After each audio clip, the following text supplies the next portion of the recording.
అందరికీ నమస్కారం. నా పేరు వెన్నమల్ల రవి. సుశ్రుత ప్రకృతి వైద్యాలయం 17 అనే యూట్యూబ్ ఛానల్ వారికి, నన్ను కన్న తల్లిదండ్రులకు, ఆయుర్వేద మహర్షులకు, విద్య నేర్పిన గురువులకు నా యొక్క పాదాభివందనములు. ఆయుర్వేదాన్ని పాటించే వారికి, అభిమానించే వారికి ప్రత్యేకమైన ధన్యవాదములు. సహజ సంపదను ప్రభుత్వ వాస్తులు కానీ కాపాడే ప్రతి వ్యక్తికి శిరసా వెంచి వందనం చేస్తున్నా. నేను చెప్పబోయే విభాగంలో ఆయుర్వేద అభిమానులారా, సాధ్యమైనంత వరకు ఆయుర్వేద అభిమానులు కానీ, ఆయుర్వేదాన్ని అభిమానించే వ్యక్తులు కానీ ఆచరించి అనువర్తింపచేసి ఎంతోమంది విజయ పతాకంలోకి దూసుకెళ్తున్నారు. ఎందుకంటే ప్రతిదీ ఏదైనా కానీ కొద్ది కాలం తర్వాత, వాడకంలో వచ్చిన తర్వాత దాన్ని పక్కకు పోతారు. మన కొత్త దాని గురించే మనం ఆలోచిస్తారు. కానీ ఎందులో నిజాయితీ ఉన్నది, ఎందులో ధర్మం ఉన్నది, ఎందులో అధర్మం ఉన్నది, అధర్మంతో నడిచే నష్టం ఏంది, నిజాయితీతో ధర్మంతో జరిగే లాభాలని మనం అన్నీ కోల్పోయిన తర్వాత కొద్ది శాతం మనం దాన్ని ఆలోచిస్తాం. ప్రతిదీ దాని యొక్క అనుసరించుకుంటూ ఆలోచించకుండా ముందుకు సాగుకుంటూ వెళ్ళిపోయారు. వెనక తిరిగి చూసేసరికనే ఈ ముందున్నదో అసభ్యంకరంగా ఉండి మన శరీరంలో మరి ఈ ప్రపంచంలో అన్నిటికీ అనర్థనం చేస్తున్నాయి. వెనుకున్నది వెనకట మనం చేసే యొక్క ఆచారాలు కానీ, మన యొక్క సంప్రదాయాలు కానీ, మన యొక్క జీవన విధానాలు కానీ, మన యొక్క ఆహార పద్ధతులు కానీ, ఆయుర్వేద పద్ధతులు కానీ అమూల్యంగా అమృతంలాగా కట్టి ఉన్న విధంగా, కళ్ళకు అద్దుకునే విధంగా అది అనుభవిస్తుంది. అందుకు వెనకటి రోజులు రావాలని కొందరు మహానుభావులు కానీ, గొప్ప గొప్ప మేధావులు కానీ ఎంతోమంది దాన్ని ఆచరించడానికి ఎంతోమందిగా అందరూ ప్రబుద్ధుల్లోకి అడుగు పెడుతున్నారు. అలాంటి ఆలోచించి అడుగుపెట్టి ఇకనున్న తన జీవితానన్నా, తన యొక్క శరీరాన్న, తన ప్రపంచానన్నా పర్యావరణం నుండి కాపాడుకుందాం, మనం కాపాడుకుందాం అని గొప్పగా ఆలోచించి ఆయుర్వేదం వైపే మళ్ళీ ప్రతి ఒక్క వ్యక్తికి ఆలోచించి అడుగేస్తున్న ప్రతి వ్యక్తికి శిరసా వహించే వందనములు చేస్తున్నా. ఎందుకంటే ఆయుర్వేద అభిమానులారా, ఎప్పుడైతే ఆయుర్వేదం వైపు మనం ఆలోచించి మన శరీరాన్ని కనుక ఒక కవచంలాగా తయారు అప్పుడే సమాజం కానీ, పర్యావరణం కానీ, వాతావరణం కూడా కవచంలాగా తయారవుతుంది. ఎందుకంటే చిన్న ఉదాహరణ చూడండి. ఇది ఒక ఇంటిలో ఉన్న గోంగూర చెట్టు. ఇది ఒక గోంగూర చెట్టు. ఇది ఏంటిది? ఇది ఒక ఆకుకూరకు సంబంధించిన ఒక మొక్క, ఒక చిన్న చెట్టు అనుకోండి.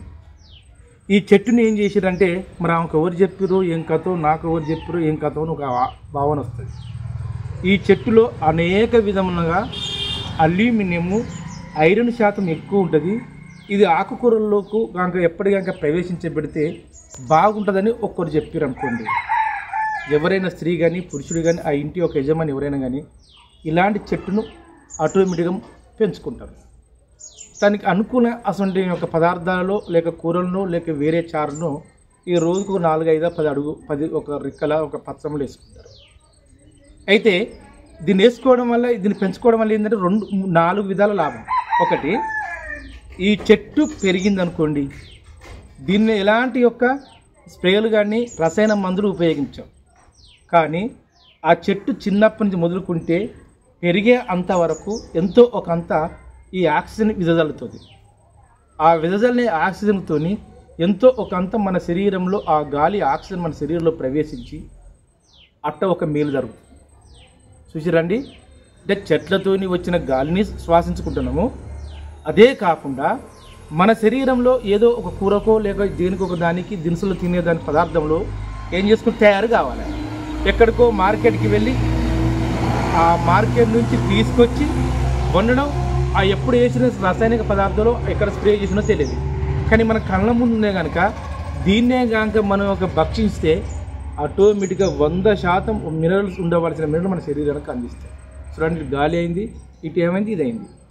దీంతో ఎంతవరకు దీన్ని ఈ చెట్టు నుండి రావాల్సిన ఒక పెద్దగా పెరిగి దాని యొక్క గింజలు కానీ, మరియు ఆ చెట్టు నుంచి వచ్చిన నార శాతం కానీ, కొంత నార తీస్తారని గోగునార లాంటి ఆ నార కానీ దానికి సంబంధించిన అంటే చెట్టు నుంచి ఒక చెట్టు ఇంకొకటి ఈ వస్తుందిగా నార వస్తువు తీసుకు అది మీ ఇంట్లో ఉపయోగించుకుంటూ మీరు అది ఎక్కువ మోతాదు ఉపయోగించి బయట మార్కెట్లో కూడా అమ్ముకుంటే అది కూడా ఏమవుతుంది అన్నమాట ఆటోమేటిక్గా ఎంతో మూలధనం వస్తుంది. అంటే ఒక చిన్న మొక్కనే కనుక నేను ఉపయోగించుకుంటే దాని ఒక ఉదాహరణ తీసుకుంటే 4 విధాలుగా ఎప్పుడు ఇది మన యొక్క ఆయుర్వేదం యొక్క విశ్లేషణ మనలో కలిసినప్పుడు మొత్తం మనమే ఆయుర్వేదం వైపు ఉండాలన్నప్పుడే ఈ 4 విధాలుగా ఉన్నది. 1 గాలి రూపము, 2 తినే పదార్థము, మూడోది మూలాధానము, 4 దీనితో ఉపయోగపడే పనులు.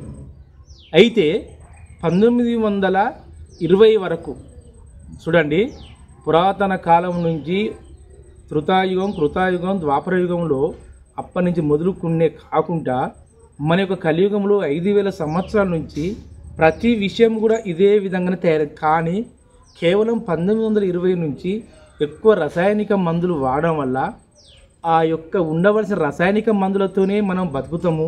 ఈ యొక్క రసాయనిక మందులే మన మీద ఈ ప్రపంచంలో యావత్ ప్రపంచంలో దానితోనే బతుకుతామని అవగాహన లేని వాళ్ళందరూ రసాయనిక మందులతోనే పరిగెత్తుకుంటూ వచ్చారు.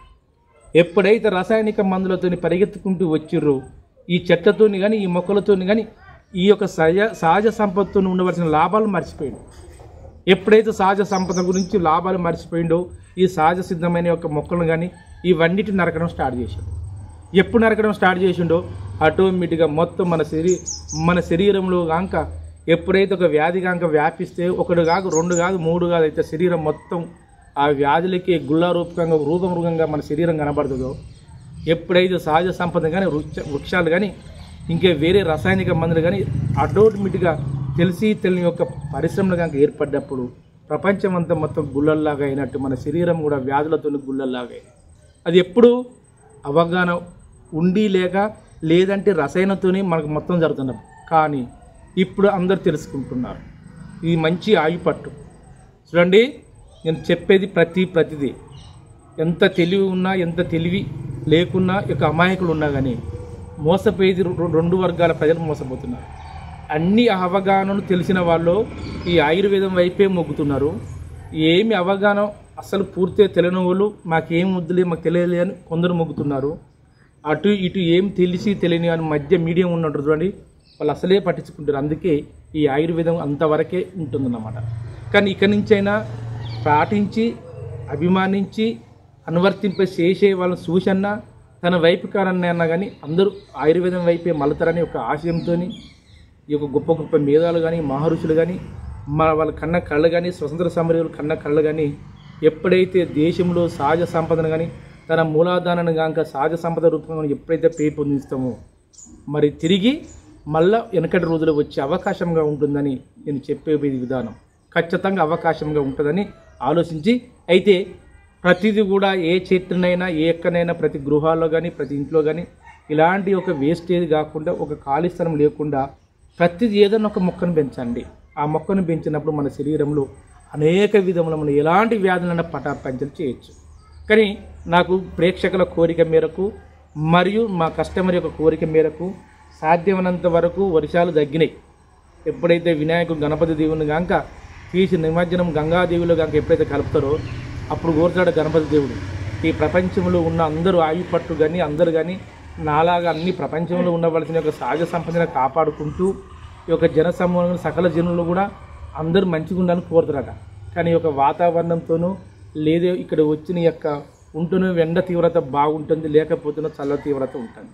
అలాంటప్పుడు మన శరీరంలో ఏదైనా ఒకటి అనుకూలించినప్పుడు మన శరీరంలో జీర్ణ వ్యవస్థ నుంచి మొదలుకుంటే పాయు మార్గం వరకు ఈ మధ్యస్థంగా మార్గంలో ఏదైనా ఒక ఇన్ఫెక్షన్ అంటే మనం తీసుకున్న ఆహార పదార్థంలో ఏదో ఒక లోపం వల్ల లేక మన దీర్ఘకాలిక వ్యాధులతో బాధపడే వారు ఎవరికైనా కానీ ఒక డయేరియా లాగా అంటే ఏంది వాంతులు విరోచనాలు, విపరీతమైన వాంతులు విరోచనాలు వచ్చి ఎక్కడికక్కడి మనిషి స్ప్రో కోల్పోవడం, చల్లదనం రావడము, అంతేకాకుండా లేకపోకుండా పోవడం. అలాంటి వాళ్ళకి ఏం చేయాలి అనేది ఒక మా ప్రేక్షకులకు కోరిక మేరకు నా యొక్క వ్యూవర్ కోరిక మేరకు ఒకటేనండి, ప్రతి ఇంటిలో ఏ మొక్కైనా కానీ పెంచుకోవాలి, ప్రతి మొక్క పెంచుకోవాలి. కానీ ఇప్పుడు నేను చెప్పబోయేందంటే సహజ సిద్ధమైనది కంచె కాకరకాయ లేక మన యొక్క నాటు కాకరకాయ అంటారు. చూడండి, ఇది నాటు కాకరకాయ ఎంత అమూల్యం అంటే ఇంతవరకు మీ స్ప్రే కానీ మరియు దాదాపుగా రసాయనిక మందు కానీ దాని యొక్క మొదట్లో కానీ దాని పుట్టుకలో కానీ ఎప్పుడు ఇంతవరకు వేయలేదండి. ఇలాంటి వాటికే నడుము కట్టాలి. దీనిలో ఒక్క కాకరకాయని తీసుకుని చిన్న చిన్న ముక్కలుగా తీసుకుని ఎంతో కొంత చారలాగా ఏదైనా పెట్టుకుంటే అది తినేది మొత్తం అమృతమే. అందుకే గత 1920 అని చెప్తుంది చూడండి, 1920 నుంచి 2024 వరకు 104-103 సంవత్సరాలను వినాశనం అయిపోయినాయి మొత్తం రసాయనిక మందులతో. కానీ 1920 ముందు దాదాపుగా 1950-70 వరకు కూడా రసాయనాలు అనేది తక్కువ ఉన్నాయి. 70-80 నుంచి మొదలుకుంటే ఈ యొక్క 24 అంటే 40-45 సంవత్సరాలు విపరీతమైన రసాయనాలు ఉన్నాయి. ఎందుకు? విపరీతమైన యొక్క స్వార్థ బుద్ధి వల్ల ప్రభుత్వాలు పట్టించుకోక విపరీతమైన ఒకటే కంపెనీ అని పేరు చెప్పుకొని కోకోళ్ళు కంపెనీ, అలాంటి కంపెనీలకు ఆదాయం రావాలని మన ప్రజల మీదనే ఎక్కువ చేస్తున్నారు. అందుకు రసాయనాలు కాక ఎప్పుడైతే మన మీద ఎక్కువ అనువర్తింప చేసారో మన మీద ఎక్కువ వ్యాధులు వచ్చే అవకాశం ఉంటుంది. కానీ ఇక్కడి నుంచైనా ఇలాంటి ఒక సహజ సిద్ధమైన ఒక కూరగాయలను ఏదైనా పండించుకుని మన శరీరంలో ఎక్కువ ఏదైనా ఒకటి ఏ విధంగా ఉంటుంది, మన వాతావరణం అనుకూలించినప్పుడు లేక మన శరీరంలో ఏదన్నా ఒకటి ఏది అనుభవించినప్పుడు ఎప్పుడైతే కానీ ఇలాంటి ఒక సహజ సిద్ధమైన ఒక మొక్కలను కనుక తీసుకున్నప్పుడు వాళ్ళు ఇంత గత 1970-80 కానీ పురాతన కాలం గత ఒక గడిచిపోయిన 60-70 సంవత్సరాలలో ఏ విధంగా వాళ్ళ శరీరాలు గట్టితనం ఉంటుందో మన శరీరాలు కూడా గట్టిగానే ఉంటాయి. కానీ ఒక విషయం చెప్పను ఆయుర్వేద అమ్మలారా, కొందరికి ఏదంటే అగ్నివేశిక గ్రంథాల ఆధారంగా మరియు యొక్క సుశ్రుతుని యొక్క ధనవంతుడి యొక్క శరక సంహితుని యొక్క వాళ్ళు రాసిన కాలజ్ఞానంలో వాళ్ళ యొక్క తాటిపత్ర గ్రంథంలో రాసిన విధంగా ఈ సృష్టిలో మనిషికి సాగు ఉండదట. అంటే మనిషికి ఆయు పట్టు అనేది ఇది 1000 సంవత్సరాలు కాకి బతుంది, పుట్ట 20 సంవత్సరాలు బతుంది, ఈ పక్షి ఇన్ని సంవత్సరాలు బతుందని మనిషికి సాధ్యమైనంత వరకు సాగు ఉండదట. కొందరు చెప్తారు దాదాపుగా 500 సంవత్సరాలు, 600 సంవత్సరాలు, 1000 సంవత్సరాలు బతికిన వాళ్ళు, 200 సంవత్సరాలు, 300 సంవత్సరాలు బతికిన వాళ్ళు, పుట్టిన అనుక్షణం చచ్చిపోయినవారు. ఇది ఎప్పుడుంటో తెలుసా? మనిషి యొక్క పవిత్రమైన యొక్క వాతావరణంలో కలుషితం లేని యొక్క ఎలాంటి యొక్క నిర్మలమైన యొక్క వాతావరణంలో నిర్మలమైన ఆహారము, నిర్మలమైన యొక్క స్వేచ్ఛగా గాలిని గాంక స్వేచించిన వానికి అతను గింత వాయువు గింత సంవత్సరాలు బతుకుతాడు అనేది ఉండదట. ఎందుకు? అంత నిర్మలాత్మకమైనది మన శరీరము. బైపాస్ సర్జరీ నేను మొన్న చెప్పిన ఏది తెల్ల మధ్య చెట్టుతోని బైపాస్ సర్జరీ పోయే కేసులో కూడా ఆటోమేటిక్గా గుండె సాధించుకుంటుందని ప్రతి చూడండి. మన సైన్స్లో కానీ ఎందులో ఒక చెప్తాం, ఒక యాక్షన్ అంటే చర్య ప్రతిచర్య. ఒక చిన్న బాల్ ఉంటుంది చూడండి, ఒక బంతిని చిన్న కొట్టండి, ఇలా కొట్టండి కొద్దిగా లేస్తుంది, ఎక్కువ కొట్టండి ఇంకా లేస్తుంది. అదేవిధంగా మన శరీరంలో ఉన్న ధర్మతత్వం కూడా అదే.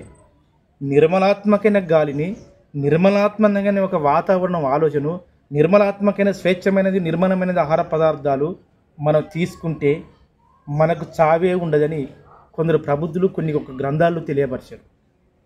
కానీ ఇలాంటి నిర్మలాత్మకమైన ఆలోచించము.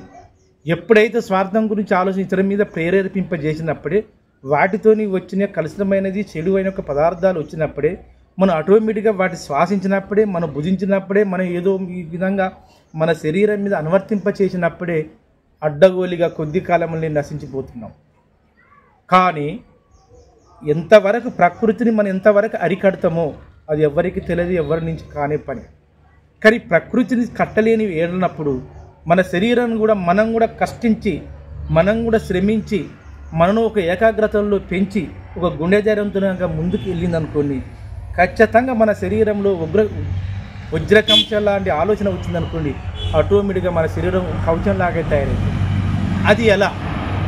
కొందరు చెప్తారు మాకు భూమి లేదు, మాకు ఏం లేదు, మేము ఎలా చేయాలని కొందరు చెప్తారు. చాలా అనుభవాలు చెప్పిన ఎవరికైనా స్థిరాస్తులకు సంబంధించింది కానీ ఎవరికైనా లేనప్పుడు మీకు సంబంధిత ఒక ప్రభుత్వ ఒక భూములలో లేక రోడ్డు సమీపంలో లేక దేవస్థానంలో ఇంకా బంజారా భూములు ఉండవలసింది ఏంటంటే మంచి ఎక్కిరించిన వినండి ఆయుర్వేద అభిమానారా. దాదాపుగా మన చనిపోయిన తర్వాత 6 అడుగుల నేల అంటారు.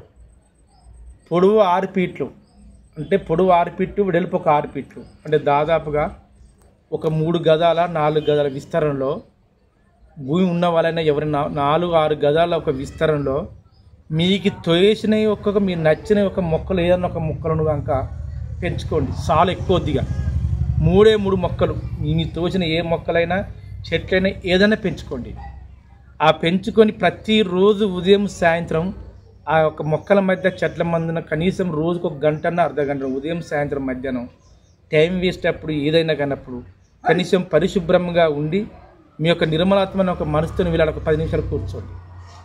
ఖచ్చితంగా కూర్చోవాలి. ఏదైనా ఒక మొక్కల చుట్టూ ఇలాంటి ఒక మొక్కలు పెట్టి 1 గంట ఒక అర్ధ గంట ఇంకేదైనా ఒక విశ్రాంతి సమ్మేళనంగా ఖచ్చితంగా కూర్చొని ఏకాగ్రతంగా ఆలోచించండి. మనసు నిర్మలంగా ఉంచి ఏకాగ్రతంగా ఆలోచించి మీకు తోచినవి మీకు తెలిసిన ఒక యోగాసనాలాగా చేసుకొని ఆటోమేటిక్గా ఒక రియలైజేషన్ లాగా వెళ్ళిపోండి. ఇది జ్ఞానంలో ఒక ఆలోచనలోకి వెళ్ళిపోండి. వెళ్ళినప్పుడు మన యొక్క శిరస్సు ఉన్న ఒక శ్వాస చక్రం నుంచి మొదలుకుంటే కింది ఒక పాయమార్గ మూలాధార చక్రం స్వాధిష్టాన చక్రం వరకు గాలి ఆటోమేటిక్గా మనకు రియలైజేషన్ అయ్యి అంటే ఎక్కడికక్కడికి ప్రతి అనువర్తింప చేసి ఆటోమేటిక్గా మన శరీరంలో ఉన్న సప్తధాతులను ఉత్తేజపరిచయం చేస్తాయి. కానీ ఈ యొక్క కంప్యూటర్ స్టూడియోగా ఇది ఎవరికి చేస్తలేరు. ఎవరో ఒకరు చేస్తున్నారు, ఎక్సర్సైజ్ రూపంగా వాకింగ్ రూపంగా ఏదో చేస్తున్నారు. మళ్ళీ తిరిగి మన శరీరంలో ఏదో ఒక ఆల్కహాల్ రూపంగా లేదంటే ఒక చికెన్ మటన్ రూపంగా ఏదో ఒక శరీరానికి చిరుతత్వంలో మన పదార్థాలు నోట్లు వేసుకుంటారు. అప్పుడు అలాంటి ఒక విధానంలో ఎప్పుడైతే నిర్మలాత్మకమైన ఒక ఆక్సిజన్ పీల్చుకుంటామో మనం తీసుకున్న ఆహార పదార్థాలు మొత్తం కలుషితం అయిపోతుంది. అందరు చేయవలసింది ఇదే. ఏం కాదు నేను అన్నీ చేస్తున్నా, ఒక ఆహార పదార్థాలు మార్చుతున్నా, డైటింగ్ చేస్తున్నా, నేను అన్నీ చేస్తున్నంటారు. తీర దగ్గరకు తరగిన చేసిందంతా కొంపలో మన కంపలో కూలిపోయినట్టు వెళ్ళిపోతుంది. ఇక చివరికి ఆ మనిషి పోయిన తర్వాత హార్ట్ అటాక్ ఏదో ఒకటి వస్తుంది, చనిపోతున్నారు. కొందరు చెప్తారు మరి ఆయన 24 గంటలు ఎక్సర్సైజ్ చేసిండు, ఈయన 24 గంటలు హార్ట్ అటాక్ లాగా రాకుండా బాగా డైట్ కంట్రోల్ చేసిండండి, మరి అది చేసి ఇది చేసి మరి ఆయన ఎందుకు కూలిపోయిన కొందరు మరి చేయవలసింది ఇది. చిన్న ఆయుర్వేద ధర్మాలారా, మన గృహాన్ని పరిశుభ్రంగా ఉంచడానికి గృహంలో మొత్తం శుభ్రం చేస్తారు. అందులో ఏదో ఒక జంతువు ఉన్నది చూడండి, ఏదైనా ఒక జీవి కనుక నశించిపోయి కుళ్ళిపోయిన తర్వాత నువ్వు శుభ్రం చేసిన ఇల్లంతా ఏ విధంగా ఉంటుందండి? కుళ్ళు వాసన వస్తుందా రాదా? మన శరీరం కూడా అంతే. అన్నీ చేస్తాం, ఏదో ఒకటి నోట్లేసుకోవడమో మనం తీసుకోవలసిన ఒక పదార్థాలు టైంకి తీసుకోకపోవడం వలన మన గాలి మంచి గాలి తీసుకోవే సమయంలో మంచి గాలి తీసుకోకపోవడం ఏదో ఒకటి చెడుగా ఉండి ఆ మంచి ఉన్న ఒక ఆరోగ్యాన్ని చెడు చేసే సత్వంగా ఉంటుంది. అందుకు నేను చెప్పబోయేది అది ఎంత సాధ్యమైనంత వరకు ఎంత స్వేచ్ఛమైనది, ఎంత ఆలోచన పరిజ్ఞానం బట్టి గాలి నీరు ఆహారము మనం ఉండవలసిన ప్లేస్ను కనుక ఈ యొక్క ఆరోగ్యవంతులంగా చేసుకుంటే చక్కగా కనీసం కొద్ది కాలం బతికినా కానీ ఎలాంటి సమస్యలు లేకుండా ఆ ఉన్న సమస్యలను ఎక్కువ తీవ్రతలు రాకుండా ఎంతోమంది మీద ఇతరుల మీద ఆధారపడకుండా మన మీదే మనం నడుచుకునే విధంగా ఉంటాయి. ఇట్లా చేయక చాలామంది ఇప్పుడు అంతా కుంగి కుసించిపోతున్నారు. ఇది చాలా యొక్క చివరి స్టేజ్కి వచ్చే అవకాశాలు ఉంటాయి అన్నమాట. అలాంటి ఒక విధానంలో కనీసం మన ఇంటి యొక్క మొక్కలతోనన్నా చేయాలి. అయితే డైట్ సంబంధించిన విషయం చెప్పినా కానీ ఎప్పుడైతే వాంతుల గురించి చెప్పిన తర్వాత ఇప్పుడు నేను ఒక విరోచనాల గురించి చెప్తున్నాను. ఎప్పుడైతే ఒక శరీరంలో జ్వరం వలన లేక మన శరీరంలో ఏదో ఒక అవయము సక్రమంగా పనిచేయని ఎడల ఆ వచ్చే ఒక మార్పును మన జ్వరం అంట. అలాంటి జ్వర సమయంలో లేక మనం తీసుకోవాల్సిన ఆహార పదార్థంలో ఏదో ఒకటి మన యొక్క వాటర్ యొక్క అంటే నీళ్ళ యొక్క కలసడం వల్ల దేని వలన ఒక దానివల్ల చెడుగా వచ్చి మొత్తం మోషన్ రూపంగా అడ్డం పడిపోతుంది. అలాంటి వాళ్ళకు తటస్థంగా ఏం చేయాలో ఒకటే మార్గం చూడండి. ఇదేంటంటే కాకరతీగ.